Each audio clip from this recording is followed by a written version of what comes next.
So ating luto-lutoy na yung tanghali. Magluto tayo ng pakbit. Meron tayong okra, kalabasa, talong, ampalaya, siling green. Tapos lagyan din natin siya ng dahon ng sibuyas mamaya. Tsaka ayan, lagyan natin ng tanglad. So dito very expensive yung tanglad, no? Meron tayong bawang, sibuyas, saka kamatis. At lagyan natin siya ng giniling. So mainit na yung kawali, lagyan natin ng mantika.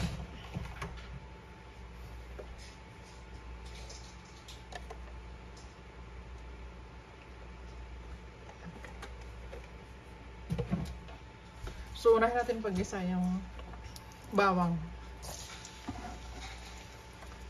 So yan.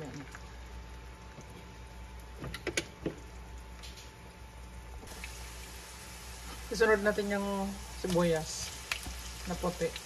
Pwede rin po lang kung mayroon kayo, kahit anong sibuyas.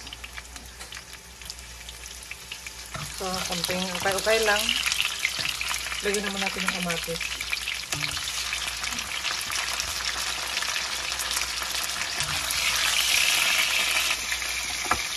Lagyan naman natin yung tanglad. Yung tanglad guys, may papatanggal yan ng lansa. So, isunod na natin itong giniling. Ayan guys. Kasi kanina frozen yan. Microwave ko muna siya ng mga 3 seconds. Kaya napansin niyo parang naluto na siya. Lagyan natin ng pamintang buo.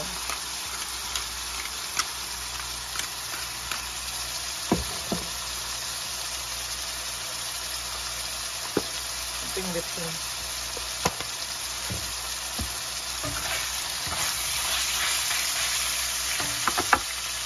Sunod na rin yung kalabasa. Kaya nakagasang ko ako. Kasi medyo matigas yung kalabasa.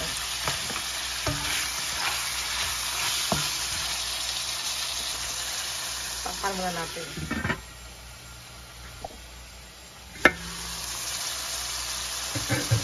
Isunod na natin itong okra. Itapalan. Tama na natin itong ampalaya.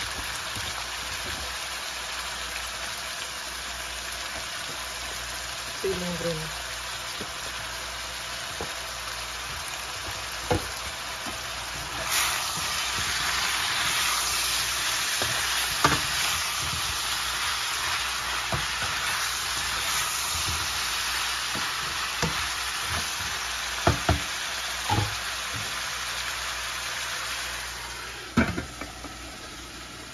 Lagyan natin ng mainit na tubig.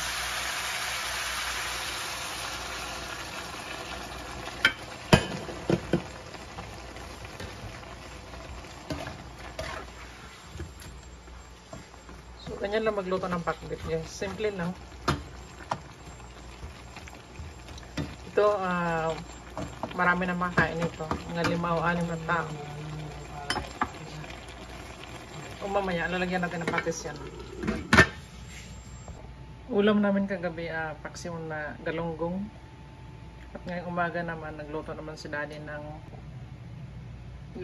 siopaw para almusal. So dito, 12:39 na ng umaga, hindi pa nagsigising yung iba kong anak. Pag gumawa naman ako ng yogurt, nabigyan ko ng avocado at saka berries.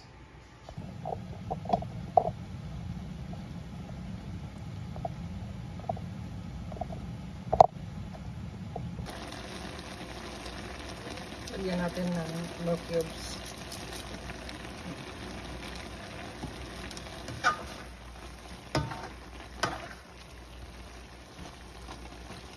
Masarap ito guys sa mga bata. Para healthy tayo, hindi tayo magkasakit, kain tayo ng mga gulay. So, lagyan na natin ng patis. Samsahan lang to. Since konti lang naman lumalabas, kahit na 5 o 6 pa yan.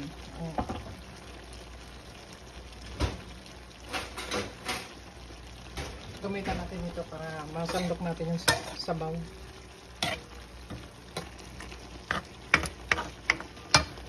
muna natin ito sa bawang.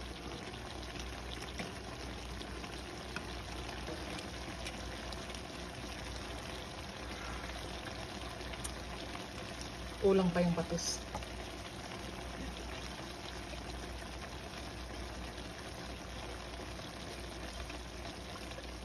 Pero mas maganda na yung matabang kaysa maalat. Kasi pag matabang, dali mo na lang dagdagan ng patis or asin. Pwede rin yung asin. Masarap siya na malinamnam siya dahil meron siyang tanglad. So, yun. O yung lambot na oh. Request ko na panganay ko, gusto niya ng pakbit.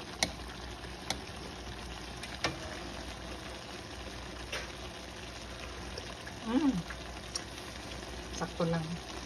Siya maanap, din siya matabang. Yan, may ceiling green. Pumahilig ko medyo maanghang. Kasi yung maanghang, medyo ano yan eh, may benefits din sa katawan natin yun. So, konting ano pa, mga 2 minutes na lang. So, halos luto na itong ano natin, pakbit. Yan.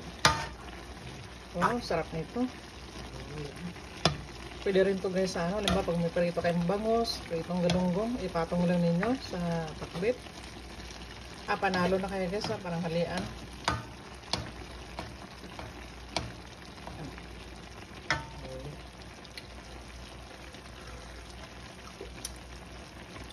So yun lang guys, no? Maraming thank you sa inyo sa mga nanood ng Sally TV. Sana ma-subscribe din nyo yung channel ko at ma-share din ninyo. So yun yung content natin, pagluluto na ngayon.